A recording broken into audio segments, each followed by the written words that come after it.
Hi, this is David again. So the last data structure we're going to talk about in this chapter is the tuple. Let's open up the interactive shell so we can look at how tuples work. First thing you should know is that a tuple is very similar to a list. We use a different delimiter, parentheses, rather than brackets, to signify a tuple, and all the operations of tuples are similar to those of lists, except for one detail, and that's a fact that a tuple is an immutable object. Which means that every time you change a tuple, you're actually creating another copy, unlike list, where you can change it, as I say in place, but with the tuple, if I make a change to the tuple, then that just creates another copy. So tuples are a little less efficient than lists, because of that immutability, but other than that, they're exactly the same, as you'll see through in this example. So the first thing we'll do, is create an empty tuple, and we do that by writing an open and close parenthesis. Empty equals empty. That represents an empty tuple. If we want to store some data in a tuple, we put the data inside the parentheses, delimited by commas, just like we do for a list. To access a tuple element, we use indexing just like we do for lists.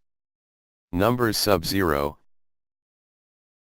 plus numbers sub 1 plus numbers sub 2 plus numbers sub 3. And we get the result of 10. We can return the length of a tuple with the len function. Len, numbers. We can get a slice. Numbers 0:2. Using slice notation.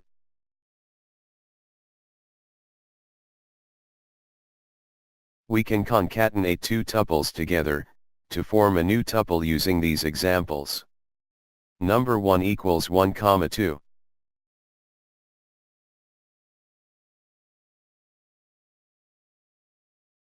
Number 2 equals 3, 4.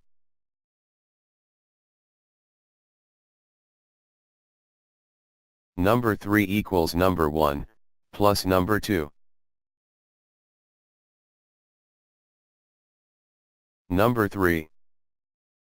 Concatenation operator, which actually is just the plus sign.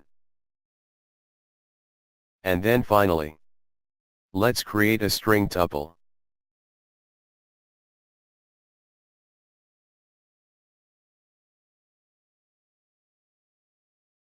Sentence equals, what time is it now? And then let's display the value of the variable sentence. We can use the multiplication operator to replicate a tuple. Sentence times 3. So as you can see, all the operations that we performed on lists earlier in this chapter, we can also perform on tuples. There is one thing we can do with the tuple that we can't do with the list, and that's using it as a key in a dictionary, and we'll look at that later in the course. But for now, we're going to end this lesson on tuples, because we've covered all the basics of how tuples are formed, and we'll come back to the subject later in the course. But now we're ready to move on to the exercises for this chapter. For Macintosh users, make sure your terminal is up. So the last data structure we're going to talk about in this video is the tuple. Let's open up the interactive shell so we can look at how tuples work. First thing you should know is that a tuple is very similar to a list.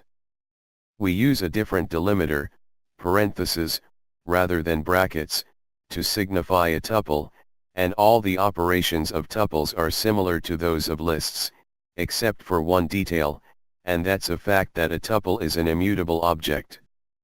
Which means that every time you change a tuple, you're actually creating another copy, unlike list, where you can change it, as I say in place, but with the tuple, if I make a change to the tuple, then that just creates another copy. So tuples are a little less efficient than lists, because of that immutability, but other than that, they're exactly the same, as you'll see through in this example. So the first thing we'll do is create an empty tuple, and we do that by writing an open and close parenthesis. Empty equals empty. That represents an empty tuple.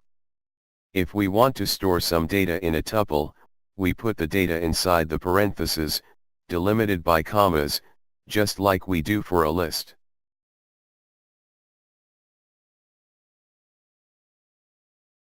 To access a tuple element, we use indexing just like we do for lists. Numbers sub 0 plus numbers sub 1 plus numbers sub 2 plus numbers sub 3. And we get the result of 10. We can return the length of a tuple with the len function. Len, numbers.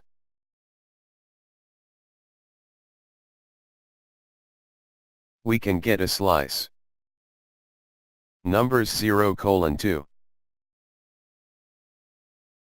Using slice notation, we can concatenate two tuples together to form a new tuple using these examples. Variable number 1 equals 1, 2. Number 2 equals 3, 4. And then, to add number 1 and number 2, we put the result in number 3 variable, so number 3 equals number 1 plus number 2.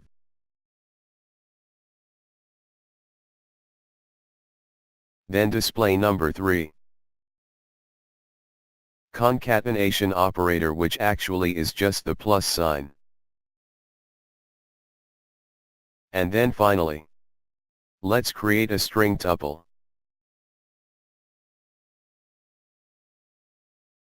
Sentence equals, what time is it now? Then we can display the contents of the sentence variable. We can use the multiplication operator to replicate a tuple. Sentence times 3, so it'll display the contents of the variable 3 times. So as you can see, all the operations that we performed on lists earlier in this chapter, we can also perform on tuples. There is one thing we can do with the tuple that we can't do with the list, and that's using it as a key in a dictionary, and we'll look at that later in the videos. But for now, we're going to end this lesson on tuples, because we've covered all the basics of how tuples are formed, and we'll come back to the subject later in the videos. But now we're ready to move on to the exercises next.